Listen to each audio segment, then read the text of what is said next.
Okay. All right, so this is Jeremy. We're just gonna do a demonstration of how to do subcutaneous fluids for a cat at home. So here is our fluid bag with our line already connected. And we do always want the line higher than the patient, okay?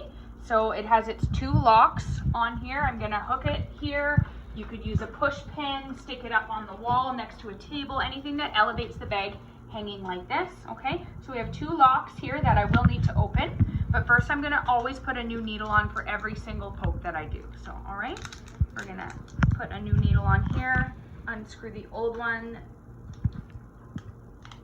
You're gonna connect the new one there. I wanna make sure that there's no large bubbles in my line here. I can unscrew.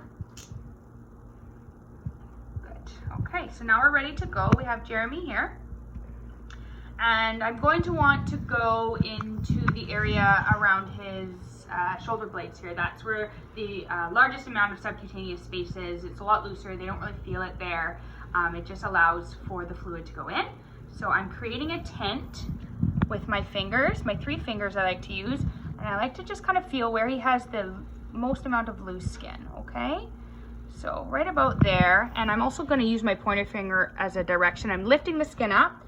I'm showing you with the needle at first, but 45 degrees is how I'm going to go into the skin, just like this. Not straight down, obviously minding your finger, and you're gonna poke right through and then allow the needle to sit in as the fluid flows. So remove my cap. You can notice there is actually a bevel on the top here. You want that bevel facing up, okay?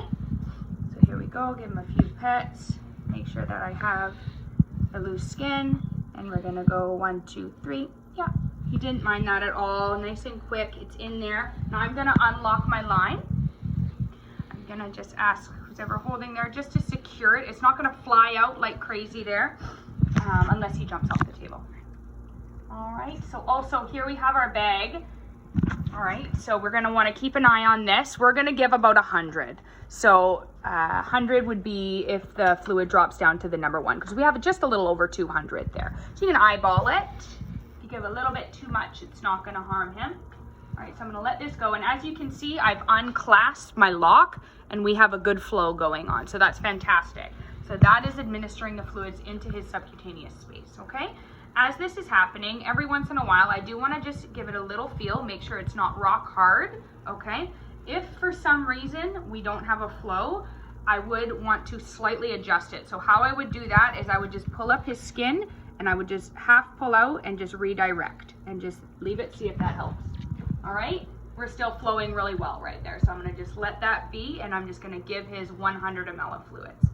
It should feel like Jello underneath there. It should be nice and soft, feel like it's kind of just like a jello-y fluid ball underneath the skin.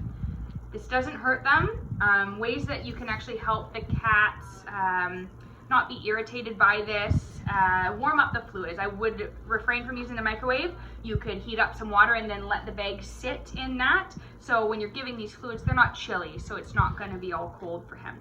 See how it is starting to fill up here? Nice and soft, I can squeeze it, not rock hard, so it's going really well right now. I'm gonna keep an eye on my bag here. So we've been given about 25 ml so far, so we'll just let that continuously go. So we have given him about 100 ml there. So I'm gonna close the locks, 1 lock here, slide it all the way down, and I can also pinch this off too. So we have the 2 locks, the fluid is stopped. Now if you look at our patient Jeremy here, he does have that nice fluid bubble right there, nice and soft like a water balloon.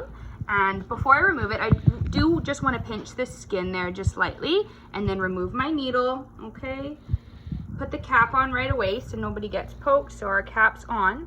And then one thing to mention as well is if you insert the needle, you unclasp and you're flowing and you do realize that you've actually gone through, it's not a problem. Sometimes that can happen with the thinner cats, especially in our old senior kitties.